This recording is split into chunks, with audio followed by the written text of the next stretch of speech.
حق کسے کہتے ہیں؟ حق کے چار معنی ہیں عربی زبان میں. جو شے فی الوقت فی الواقع موجود ہو وہ حق ہے، اور جو نظر تو آئے لیکن نہ ہو وہ باطل ہے. سراب ہے، نظر آ رہا ہے پانی ہے نہیں، وہ باطل ہے. حق وہ ہے جو موجود ہو، اور وہ شے کہ جو نظر آئے اور ہو نہ، وہ باطل. حق ہر وہ شے ہے جو اخلاقاً ثابت ہو. یہ والدین کے حقوق ہیں، یہ پڑوسی کے حقوق اخلاقاً. حق ہر وہ شے ہے جو عقلاً مسلم ہو، عقل اس کا تقاضا کر رہی ہے، لازماً اس کو ہونا چاہیے. حق ہر وہ شے ہے جو نتیجہ خیز ہو. باطل وہ شے ہے جس کا کوئی نتیجہ نہیں، کچھ حاصل نہیں. یہ چار معنی میں حق لیجئے تو کس قدر وسعت ہو جائے گی تواسی کی. اور باہم ایک دوسرے کو کرنے کا مطلب کیا ہے؟ ایک اجتماعی زندگی وجود میں آنی چاہیے. یہ ایمان اور عمل والے جو ہے مل جل کر ایک اجتماعیت وجود میں لائیں. یہ اجتماعیت ایک دوسرے کو سہارا دیتے ہوئے آگے بڑھے گی، ایک دوسرے کو حق کی وصیت کریں گے. کسی کا پاؤں پھسلنے لگے گا تو پھر سہارا دے کر اٹھائیں گے، اسے ساتھ لے کر چلیں گے. وتواصوا بالحق. اور حق اب میں عرض کر دوں، چھوٹے سے چھوٹا حق بھی ہے اور بڑے سے بڑا حق بھی ہے. دو چیزیں میں بیان کر دیتا ہوں.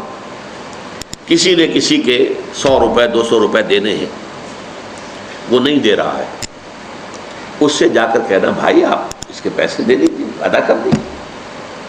یہ بھی تواصی بالحق ہے. بچے گلی میں کھیل رہے ہیں، اندیشہ ہے کسی گاڑی کا جو ہے شیشہ پھوڑیں گے، کیا کریں گے.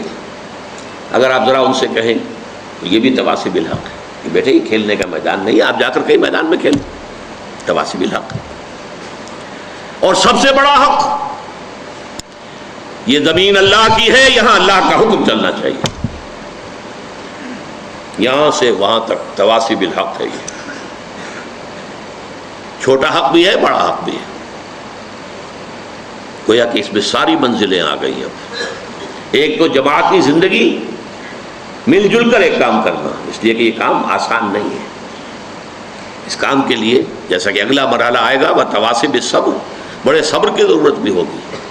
مشقتیں بھی جھیلنی ہوں گی، تکلیفیں برداشت کرنی ہوں گی، پرسیکیوشن برداشت کرنی ہوگی.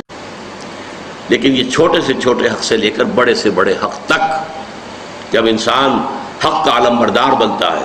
اسی لیے میں نے عرض کیا تھا کہ قرآن مجید کے مضامین میں سے دعوت اللہ، دعوت الی سبیل اللہ، ادع الی سبیل ربک بالحکمۃ والموعظۃ الحسنۃ وجادلهم باللتی احسن، شہادت علی الناس، نہی عن المنکر، امر بالمعروف، دعوت الی الخیر، جہاد فی سبیل اللہ. اللہ کی زمین ہے، اللہ کا قانون نافذ ہونا چاہیے، اللہ کا نظام قائم ہونا چاہیے. اس کے لیے جد و جہد، اس کے لیے محنت، اس کے لیے مشقت، اس کے لیے بھاگ دوڑ، اس کے لیے اپنا وقت، اپنی صلاحیت، اپنے مالی وسائل کو صرف کرنا، یہ سب اس میں آ گئے. تواصی بالحق. اس لیے کہ چھوٹے سے لے کر اور بڑے سے بڑے حق تک جب آپ چھوٹے معاملے کے اندر حق کا ساتھ دیں گے تو بڑے میں بھی اللہ تعالیٰ توفیق دے گا کہ آپ اس کے علمبردار بن کر کھڑے ہو جائیں. یا ایھا الذین آمنوا کونوا قوامین بالقسط شہداء للہ. اہل ایمان عدل و انصاف کے علمبردار بن کر کھڑے ہو جاؤ اللہ کی گواہی دینے کے لیے. اور یا ایھا الذین آمنوا کونوا قوامین للہ شہداء بالحق. اے ایمان والو کھڑے ہو جاؤ پوری طاقت کے ساتھ اللہ کے لیے اور حق کے گواہ بن کر. یہ سارا معاملہ جو ہے یہ تواصی بالحق میں ہے. اس کے بعد آخری مرحلہ تواصی بالصبر. اس لیے کہ یہ تواصی بالحق جو ہے، الحق مر، حق جو ہے کڑوا ہوتا ہے. آپ بچوں سے بھی کہیں گے کہ بیٹے یہاں نہ کھیلو تو ہو سکتا ہے کہ وہ گستاخی کریں. آپ اپنا راستہ لیں جی، آپ کون ہوتے ہیں. کسی سے کہیں گے بھائی تم نے اس کے 200 روپے دینے کیوں نہیں دیتے، دے دو.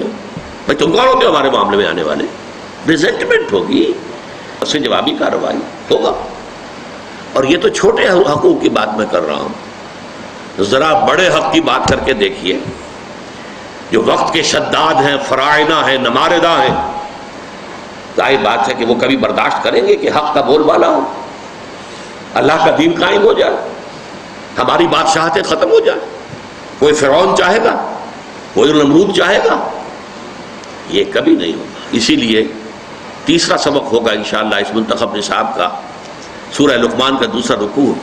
حضرت لقمان کی نصیحتوں میں کیا تھا اپنے بیٹے کو؟ ایک بڑی جامع نصیحت کیا تھی؟ یا بنی اقم الصلاۃ وامر بالمعروف وانہ عن المنکر واصبر علی ما اصابک. اے میرے بچے نماز کو قائم رکھیو اور دیکھیو نیکی کا حکم دیجو، بدی سے روکیو، اور پھر جو تجھ پر بیتے اس پر صبر کیجو. بدی سے روکنے کے بعد یقیناً تمہیں ریزنٹمنٹ کا سامنا کرنا پڑے گا. ریزنٹمنٹ پرسیکیوشن تک بھی آ سکتی ہے.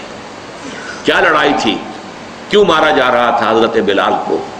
اور کیوں جو ہے ننگے بدن دہتے ہوئے انگاروں پر لٹا دیا گیا تھا حضرت خباب بن الارت کو رضی اللہ تعالی عنہ؟ آخر یہی تو تواصی بالحق، اللہ کا دین، حق کی دعوت، حق کی طرف لوگوں کو بلانا. آخری بات وتواصوا بالصبر، جو میں نے عرض کیا، ایک اجتماعی زندگی میں ایک دوسرے کا ہاتھ پکڑ کر. آپ کو معلوم ہے کہ اگر سیلاب کا ریلا زوردار آ رہا ہو، اکیلے اکیلے کھڑے رہیں گے تو بہہ جائیں گے، لیکن 10-15 آدمی ہاتھ میں ہاتھ ڈال کر کھڑے ہو جائیں گے تو سیلاب کا ریلا انہیں بہا نہیں سکے گا. جب اجتماعی زندگی کے اندر پھر صبر کی ایک دوسرے کو نصیحت اور وصیت. اگر کسی وقت کسی کا حوصلہ جو ہے جواب دے رہا ہو، کسی کی ہمت جواب دیتی محسوس، دوسرے ساتھی اسے بیک اپ کریں، اس کو حوصلہ دلائیں، دوبارہ اسے کہیں بھائی ہمت کرو، کھڑے ہو جاؤ، اس کا سہارا بنے. کہیں اسے تعاون کی ضرورت ہے، تعاون پیش کریں. اس طریقے سے مل جل کر ایک اجتماعی زندگی کے ذریعے سے تواصوا بالصبر کا معاملہ بھی، جس کے لیے سورہ آل عمران کی آخری آیت یا ایھا الذین آمنوا اصبروا وصابروا ورابطوا واتقوا اللہ. اہل ایمان صبر کرو، اور صبر میں دوسروں کا، اپنے جو مد مقابل ہیں، جو دشمن ہیں حق کے، ان کا مقابلہ کرو، ان سے زیادہ صبر کرو. یہ کفار بھی تو صبر کر رہے ہیں نا. یہ ابو جہل جو ہے صبر کر رہا ہے اپنے باطل معبودوں کے لیے. پہلے آیا تھا بدر میں، مارا گیا کہ نہیں مارا گیا؟ لیکن پھر مکے کے جو مشرکین تھے دوبارہ آ گئے 1 سال کے بعد. پہلے 1000 آئے تھے، اب 3000 آ گئے. وہ اپنے معبودان باطل کے لیے قربانیاں دینے کو تیار ہیں. تمہیں ان سے بڑھ کر قربانی دینی چاہیے، تمہیں ان سے بڑھ کر صبر کرنا چاہیے. تو یہ ہے صبر.